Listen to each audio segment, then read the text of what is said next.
13 years ago, my husband Steve and I bought a business. It's Shaw & Tenney, the second oldest manufacturer of marine products in the United States, 158 years old. We make wooden oars and paddles and masts and flagpoles, and they're gorgeous. And then they hide in plain sight all around the world, in boatyards and marinas and camps. Our flagpoles were in the movie Lincoln.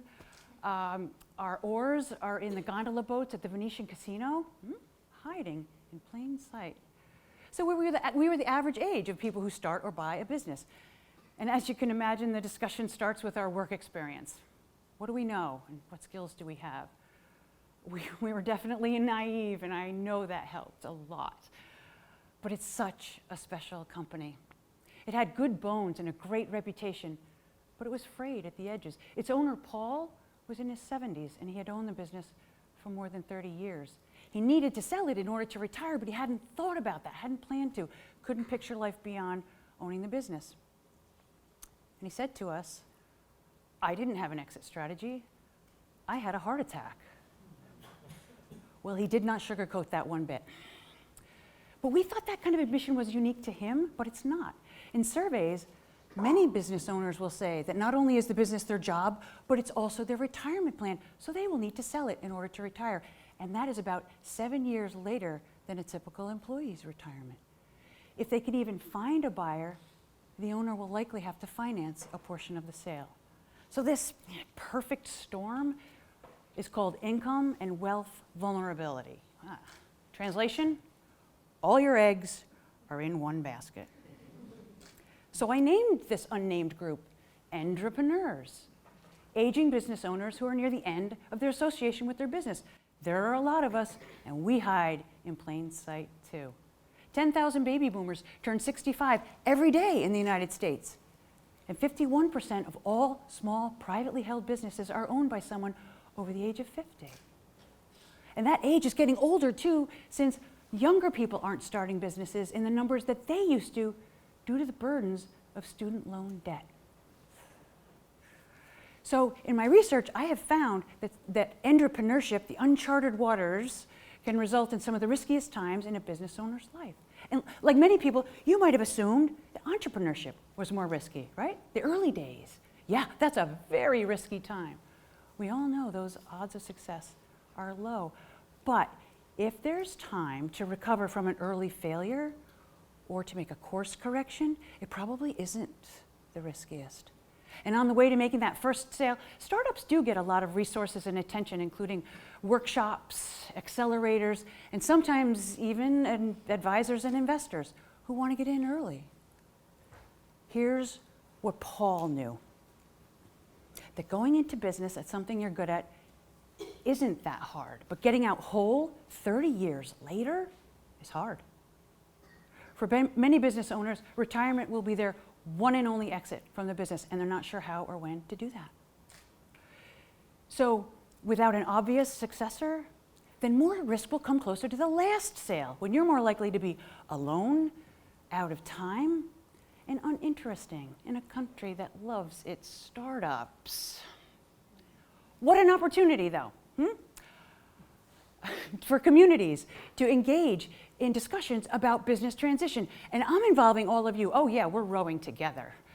Because you either know a Paul, you work for a Paul, or maybe you are Paul, and you know it's different. If an employee wants to test out retirement, they can work part-time or seasonally in a bridge job. It's really popular for retirees, and it's a win for companies too. But it's different for the owner. They can't count on ramping down like that. So I'd like to see entrepreneurs talking earlier about exiting their business while there's time for decisions and advice that can add value. I know, it's kind of icky. It's like asking the newly married couple, when's the divorce? And that's rude. That's rude. But this is a commitment for better or for worse. Entrepreneurship is small business strategy and retirement planning, small firm finance, and personal financial literacy. All of that can be taught and learned. What's not taught, but is learned: business owners' mortality, the power of their attachment to the company, and their identity that comes from it. Steve and I love the business, but we ask, and he works there, but we ask, how long can you do this, Steve? And we think we have a plan, but we sure do understand how Paul didn't. So the European Union is starting to get their heads around this issue. They believe that the economy, the communities, business owners, and employees are all better off if conversations like these happen early and not under duress. They honor the attachment that the business owner has to the business with a transition that involves a bridge job, freedom from having to finance the sale. Sometimes they ramp up the new owner, yeah? But all those eggs into different baskets. And that's a level of attention, expertise, excitement, and respect that startups get. That's a big idea for small business. The United States isn't having conversations like this yet. I wonder what we can do here in Rhode Island, where 96% of business is small and the population is aging rapidly. Or what if we don't talk about it? So Paul lived across the street from the factory, and he became a friend. And the master martini maker on Fridays at 5:01, shake, shake, shake, shake, shake, shake, shake, shake. He'd come across the street, and the shop dog would wag her tail and bark a happy greeting. We all barked a happy greeting. He always made a toast, sometimes just to Friday. So his health declined, and he passed away about 7 years ago. But he would have loved this conversation, and he had learned a thing or two about uncharted waters. Before we leave the shore, he'd christen this boat, and of course, he'd have a toast. To the ENDrepreneur. Thank you.